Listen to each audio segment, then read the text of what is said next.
برای درست کردن فیله بوقلمون لیمو و پرتقال حلقه‌ای برش میخوره، 3 تا حب سیر داریم، نمک، شکر قهوه‌ای، دونه فلفل و تخم گشنیز، آب جوش میریزین، بعد پرتقال، سیر، برگ بو، رزماری و ساقه جعفری. مایه براینمون که خنک شد، فیله بوقلمون رو داخلش قرار میدون، 4 ساعت میره داخل یخچال. برای سس جعفری، پیازچه، پیاز، سیر، فلفل دلمه‌ای، نمک و فلفل، گردو، سرکه قرمز و در نهایت روغن زیتون بکر از برند لادن.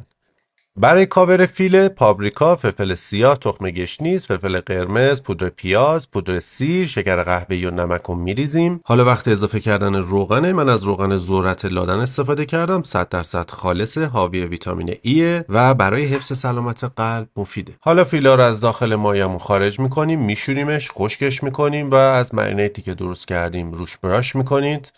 اگر دوست داشتید میتونید با نخ آشپزی به این صورت بپیچینش و بعد میره داخل فرن، دمای 175 درجه. داخل سینی زیرش هم آب جوش میریزین. در حین پختم از روغن که درست کردیم برای اینکه فیلامون خوش نشه از روغن روش میزنید و بعد از گذشت 35 دقیقه، زمانی که دمای داخلی فیلمون به 75 درجه رسید، پختش کامل شده و آماده و آبدار شده. با این فیلا میتونید یه ساندویچ بسیار خوشمزه درست بکنید، سس هم روش بریزین و آره خودشه. به به.